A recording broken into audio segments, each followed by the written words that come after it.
we got a open-ended question for you here. Someone wants to know, if you had to learn Jiu-Jitsu from scratch, what would you learn in what order in your dream world? Oh man. So this question is we've been thinking about a lot. We opened the academy 3 months ago, and then we started working on opening the academy 6 months ago. So I've been thinking about this for 6 months. Yeah.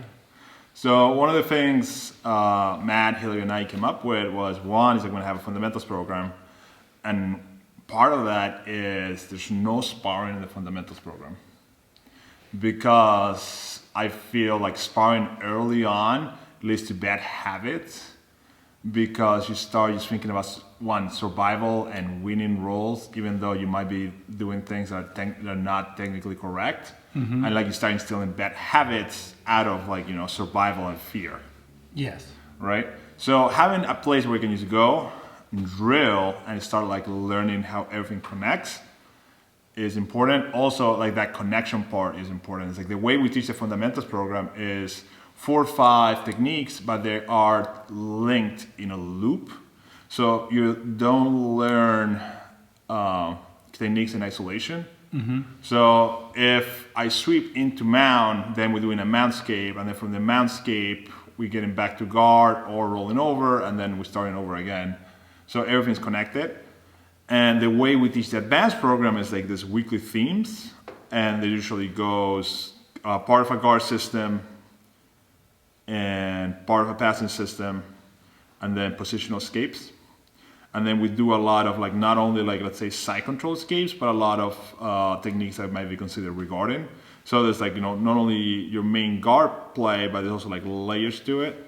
And then also we'll cover a lot of escapes from side control and north-south escapes and back escapes, which I think are really under taught. I have experienced some of the guys that are training here purple, brown, black belts, and they tell me no one has actually shown me yeah, a systemized approach to escaping knee and belly. And one of the things we worked on a lot also is having teaching systems is again everything's connected. So if we're doing close guard, we start with we have close guard, opponents on his knees. Here is a series of techniques that fit into each other, and this is how they might react to it. And if react that way, this is what you do. So there's a follow-up. So you're not just learning this one sweep that it may or may not work, but you're learning, hey, when your opponents react this way, this is when you go for that sweep. Yeah. So it there's this once upon a time I was a physics engineering student, and I took a computer science class. So there was one of the things in computer science, and specifically it was C++, which is at this point ancient programming language, was if-then statements, right? So if this happens, you tell the computer to do this. So a lot of times when I think about jiu-jitsu is a lot of people are lacking those if-then statements. They know the technique, but they don't know when to do it. Yeah. And then that part, I think, is really missing in the way jiu-jitsu is taught some places. And the people that get that, sometimes they got there by themselves, but then you see the people that were taught from the beginning is hey, this is when you fire this off, improve a lot faster because they have that context. And then the success rate goes way up because you're doing the right technique in the right situation as the right reaction. Yeah, and one of the things I was thinking about with this question is people want to know, if I had to learn the one first right thing to learn, it's, well, there isn't really one thing. That's the problem. There's a bunch of things you should learn first. And you can't just do that. You have to just start somewhere and work through them. But I know what will happen is, white belts will say, oh, I really love when the classes just have one position for a month. Because it seems like it's less overwhelming. It's just one thing, you get to focus on it, you feel like you really know it. But I think you'll progress slower because what's more important as a white belt isn't to learn one thing. You got to learn how things connect. And it'd be better if you learned a few positions just a little bit and how they connected each day, because then you cover more of the map sooner. People love that to really build, if they were mapping out an area, they want to really detail out one little section. But then it's when you're a white belt, all these things are going to happen. You have no idea what's going on. So if you just learn the basic positions and a basic habit from each one at first. So mount, top and bottom, you got rear mount, mount, knee on belly, side control, and that can be held a few ways. You've got being turtle with somebody in front of you on your side or kind of behind you. And then you've got guards, which are half guard, open guards, which is a bunch, but generally open guard and closed guard. You just learn a basic habit meaning like, how do I hold my arms? Where do I put my head? What's the main thing I should be worried about right here? If you just did that for each of those major basic positions, which is already a lot of positions because you double them because you got top and bottom side of it. And then you figure out what are the things that move me between these positions. So if you're on the bad side of them, it's what's my protect myself and get out. And if you're on the good side, it's how do I stay here and improve it. And it doesn't really matter which one you start on. You can start under, as a white belt, probably escapes will be the main thing you have to do just because you're going to be getting put there against somebody who's fighting you. But in the scope of like class and over some time, like over the lessons, you're still going to be learning the top side, the bottom side, the submissions, all these things that aren't the truest important thing for you to be good at as a white belt, but they're things you got to start learning as a white belt because you're going to be working on them for a decade or more. So you just have to start seeing all the spots on the map, how they connect, what's the safest way to go between them, and like you said, the timing of it, which is partly someone can tell you when this happens, do this, and then you kind of have to internalize that through experience, through sparring, through live training, which having those positional sparring games where you can like make that moment happen again and again and again, not just hope it happens somewhere in the night of sparring where everyone already knows the move of the day and they're all dedicated to making sure it never happens to them. Because you know how people get so humiliated if the move of the day happens to them? And then no one's able to do it. So as an instructor, you like have to go and say, no, you're going to start right here and everyone gets a chance to actually do the move. Yeah. Talk about this thing you were doing with the takedowns.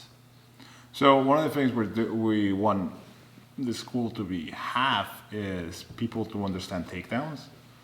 And especially like wrestling-based takedowns, I love judo, and we are gonna do like a lot of foot sweeps and sacrifice throws. But I really want people to be able to finish single legs, understand when to go for a double leg, understand what to do once you get to a body lock, understand what to do when you get to a rear body lock, right? So one of the things we're doing is we're picking spots and just teaching finishes first. So I'm up with a single leg and you're teaching single leg finishes, and then we'll show like setups how to get to the single leg. Or I'm on a low single, so what I mean by that is like Matt's on his knees, and we got here. How should I behave from here? What is the most likely defense Matt will do, right? So going and teaching that, one is less intimidating. Than having to learn penetration. Yeah, like it's like we are standing, I shoot, he sprawls, blah, blah, blah, and then like it gets really complicated. And then the other thing too is, in my head is when wrestling is taught, a lot of times it's like there's so much emphasis on penetration steps and like flashy single legs and like techniques like that. And the most important part of wrestling for me is finishing singles or body locks, and then how to defend those things. Because if you're able to do that, a lot of times, like sometimes you can turn a guard pass into a single leg scramble, and then if you know how to defend a single leg, you're in a good spot. And the same thing is like sometimes I get swept, I can build up to all fours, and then now we're also on a single leg takedown defense mode. Yeah, how much better does someone's guard get once they learn to finish a single? Yeah, it's amazing. And then by the same time is we had 2 white belts come in this week, and then one is like he's in college now, and they're just about the same size. They're both about 230 pounds. One is a little bit taller, and then one never wrestled before. And the younger one never wrestled before, and like he was struggling, like drilling, because he didn't understand how his hips work, and he kept getting like lost in space. He had like his kinesthetic awareness did some work, right? He kept losing track of where his hips were in space, and then he would like collapse, drilling, like not even sparring. He hasn't sparred yet. And the other guy wrestled almost 20 years ago, right? The older guy, and he said his last wrestling match was in 2004. And we're like, okay. And I was like, oh, he wrestled a little bit in high school. And then I started, he came to a few fundamentals classes and asked to come to an advanced class and spar. And I was like, sure, fine. So we get into it, and he gets in my guard, and I'm sweeping. I'm like trying to sweep it. I'm just firing like butterfly sweeps, like left and right. And he has an amazing base. And whenever I was able to like sweep him, he would just wrestle back up and like keep me on the bottom. And it was like amazing that this guy that one hasn't wrestled in almost 20 years can still do this. And two is like he was like a bigger guy, and like usually bigger guys, you get them going one side and they fall over. But understanding base and understanding how to win wrestling scrambles and how to turn typical jiu-jitsu situations into wrestling scrambles, it's gold. And I'm a black belt. I've been training for a long time. And if you talk to my training partners, one of the most annoying qualities about my guard is now that I'm flexible, is not my frames, is that once they get through all of that, once they get to my frames, once they get all to get past, I can still I have the ability to turn into a wrestling scramble and like make it work really freaking hard to give me side control or sweep me, because I know how to go into like wrestling mode and like they have to wrestle me down. It's a big pain. Having trained with those kind of people before, you're like, I finally passed it. Oh God, it's just still a whole nother big problem. Yeah, like I swept him, he's on his hip. It's like, yeah, like he's not flat and you're not on top of him yet, so it's a problem. And you're like, you think you're gonna get on top, and you're back down. Yeah. You're like, oh, and that then work. I did a podcast with Christian Grogert. It was like when like this thought about wrestling came to me, because when I visited Christian's gym in Denmark, man, like almost 10 years ago now. All his guys, like all the guys I rolled with that day, like blue through black belt at the gym, super hard to sweep. And I asked Christian like the same thing. I was like, dude, like how do you get these guys so good to sweep? He's like, oh, we play this game every day. And then he's playing the game to me, and I was like, oh, so you're wrestling every day. And it was just a positional game. They were not allowed to go for submissions, and they were not allowed to play guard.